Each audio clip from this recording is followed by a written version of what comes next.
अस्सलाम वालेकुम स्टूडेंट्स, कैसे हैं आप सब। मैं हूं आपकी टीचर कुलसुम मलिक और आज का प्रैक्टिकल करने के लिए मेरे साथ मौजूद हैं बिलाल, मुईज और फरीना।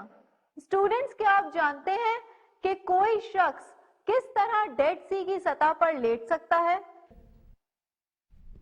मिस मुझे नहीं मालूम। पता नहीं मिस। मिस ये तो बहुत हैरतअंगेज बात है। हम समुद्र में तैरने के बजाय लेट सकते हैं। जी बिल्कुल। डेड सी के पानी की डेंसिटी बहुत ज्यादा है क्योंकि उसमें नमक की मिकदार बहुत ज्यादा होती है और जब कोई शख्स उसकी सतह पर लेटना चाहे तो लेट सकता है बजाय डूबने के। मिस ये तो बहुत ही दिलचस्प बात है, मगर ये डेंसिटी क्या होती है? डेंसिटी किसी भी चीज के मास और उसके वॉल्यूम के रेशो को कहते हैं।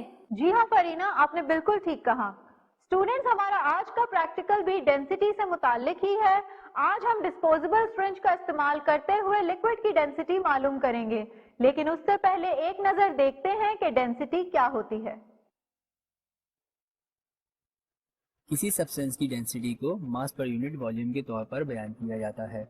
हम किसी गिवन लिक्विड की डेंसिटी को मंदरज़ैल फार्मूला यानी डेंसिटी m/v इस्तेमाल करते हुए मालूम कर सकते हैं। डेंसिटी की यूनिट ग्राम पर सेंटीमीटर क्यूब या किलोग्राम पर सेंटीमीटर क्यूब है। आइए अब अपने तजुर्बे में इस्तेमाल होने वाले सामान पर एक नजर डालते हैं। हमारे पास इस तजुर्बे को करने के लिए मौजूद है थर्मामीटर, डिजिटल वेट बैलेंस, थोड़ी सी मिकदार में प्लास्टिसीन, इस बीकर में हमारे पास है पानी, डिस्पोजेबल सिरिंज और कैलकुलेटर। आइए अब अपना प्रैक्टिकल शुरू करते हैं। सबसे पहले हम कमरे का दर्जा हरारत मालूम करेंगे और इस वक्त कमरे का दर्जा हरारत है 33 डिग्री सेंटीग्रेड। मिस ये डिश में क्या है? मुईज, ये प्लास्टिसीन है। इसकी थोड़ी सी मिकदार सिरिंज के नोजल पर लगाकर बंद कर देंगे।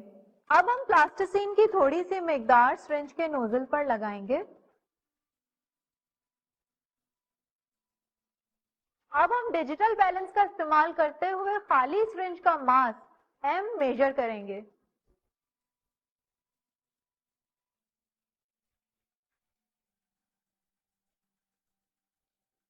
और इसकी वैल्यू आई है 9.8 ग्राम। अब हम प्लास्टिसीन को हटाकर सिरिंज में दिए गए लिक्विड को एग्जैक्टली 5 ml मार्क तक पिस्टन की मदद से भरेंगे।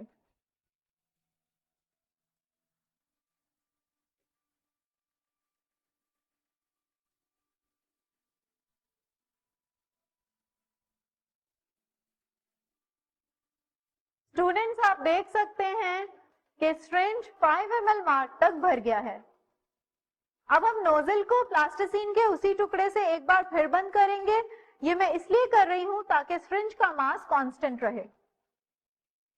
अब हम लिक्विड से भरी सिरिंज का मास m2 मेजर करेंगे।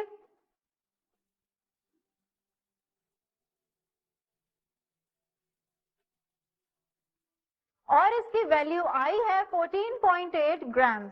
इसके बाद हम m1 और m2 का डिफरेंस मालूम करेंगे। ये सिरिंज में मौजूद लिक्विड का मास होगा।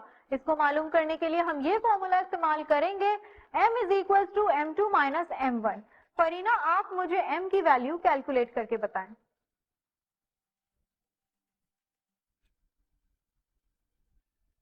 मिस इसकी वैल्यू 5 ग्राम आई है। ओके, आखिर में हम लिक्विड की डेंसिटी को इस फॉर्मूले की मदद से कैलकुलेट करेंगे। ρ is equal to m upon v। Bilal, अब आप वॉल्यूम v और मास m की वैल्यू सब्स्टिट्यूट करके कैलकुलेट करें।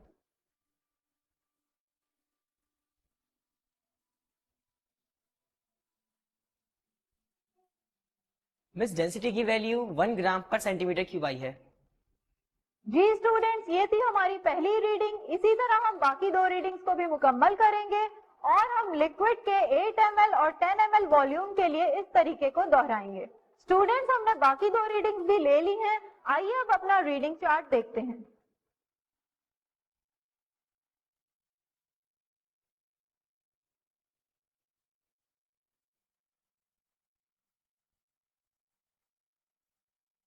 जी स्टूडेंट्स, अब मैं मीन डेंसिटी कैलकुलेट करूंगी।